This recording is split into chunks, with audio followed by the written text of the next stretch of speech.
Oh, yeah, let's go. Chiefs are back, baby. All right, we'll get to the since back Chiefs. We got to start in New England. Game of the week, maybe even game of the season. Cowboys, Patriots, this is a tight one. Oh, look at that from CeeDee Lamb. Dallas was on the Patriots 35. We were in overtime. Dak finds CeeDee for the game winner. It was a monster day for their wide receiver. 149 yards, 2 touchdowns. Cowboys have now won 5 in a row. Dallas with the wild win. It wasn't all great news, though. After the game, Dak Prescott walked to and from the podium. You see it there in a protective boot on his right foot. He suffered a calf strain on that last play. He'll undergo an MRI today. But he did downplay the injury after the game, saying, quote, "I'm fine."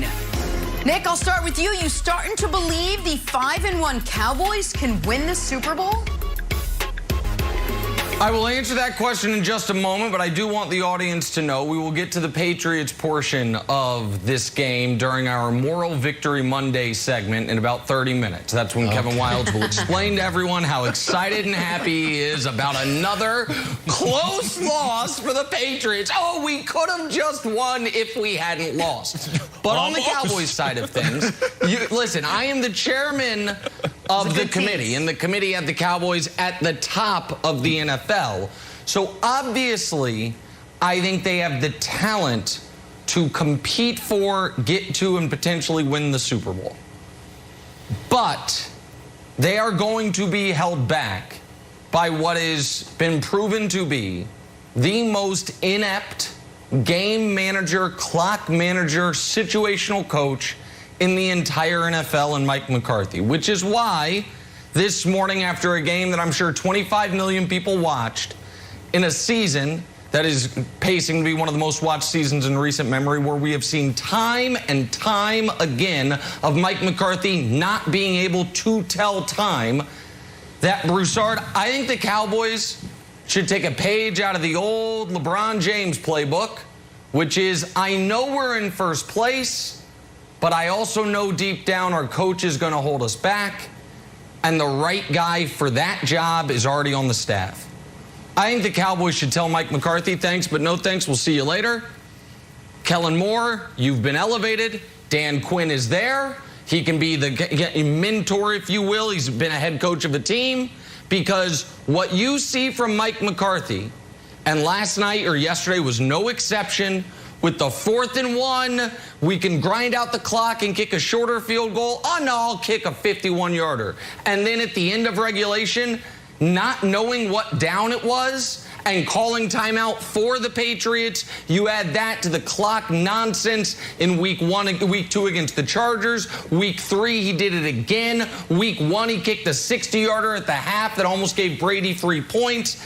You can't win a Super Bowl right now, Broussard, with this guy botching things. Kellen Moore is going to be a head coach in the NFL next year. The question is, will it be for the Cowboys or not? I would make him the head coach right now. Mike McCarthy, thanks for your service. It's no longer needed, my friend. And if they did that, I would say the Cowboys are the best team in the NFC by a wide margin. Nick. I'm almost at a loss for words, but I'm going to figure out something to say. What? How in the world? Wait, all right, look, let me start here. I am not the biggest Mike McCarthy fan. All right? I thought it was a strange hire when they hired him in Dallas. I thought it was a pretty poor hire when they hired him in Dallas. But the fact is, Nick, they're 5-1. And you bring up David Blatt. LeBron James, one of the best players we've ever seen, didn't want David Blatt as a coach.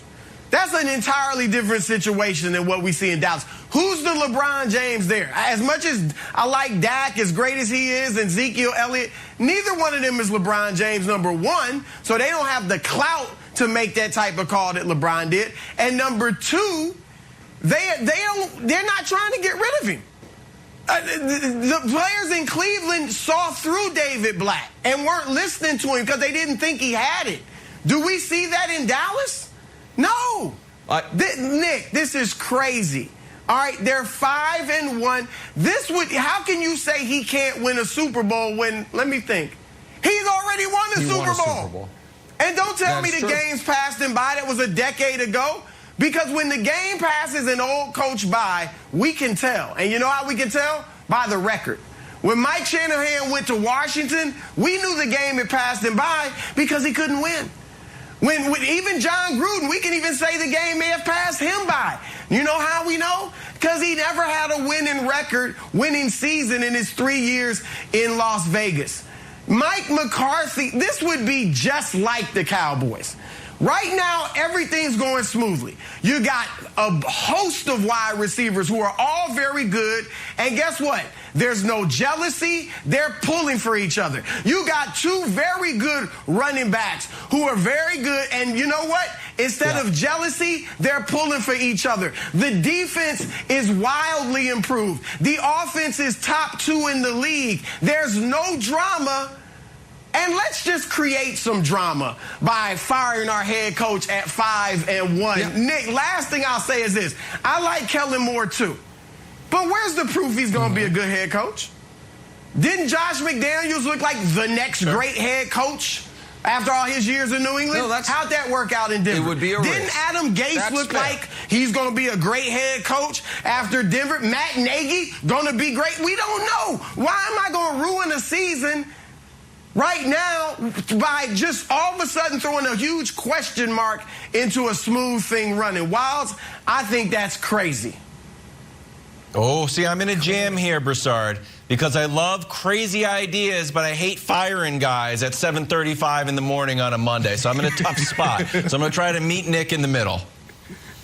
Maybe he doesn't need to be fired, Nick, and you need to do one of two things. One, just like Dan Campbell has, a strict clock management timeout person. Maybe this person is a Harvard-educated football genius. Maybe it's a former player who has spent time crafting up a new model. That's option number one. Option number two is this. Just hire someone, a fan from the stands of your opposing team. Because when I was watching that game, and in the first quarter, Mike McCarthy decides to go for it, you know what I said? Yes, let's do it, McCarthy. Good call. You got to do the opposite of what I want. And then when they decide to kick a field goal and miss and leave Dak on the sidelines, you know what I said? Yes, good call, McCarthy. So you have to put a fan in the owner's box, or maybe right next. I could be right next to McCarthy, and he could read my face like, "Wow, do you think we should go for it here, or let Dak, let Dak try to get the first down?" I'm like, "Oh yeah, kick a 50-yard field goal and miss that. That'll work. Do that." So you got to do one or two things, because to Nick's point, Broussard, and I'll throw it to you, Nick. This is going to bite them eventually. We are going to come on this show at some point, and Nick is going to give us a huge "I told you so," and we'll have to be like, "Oh boy, Nick's right again." Ugh.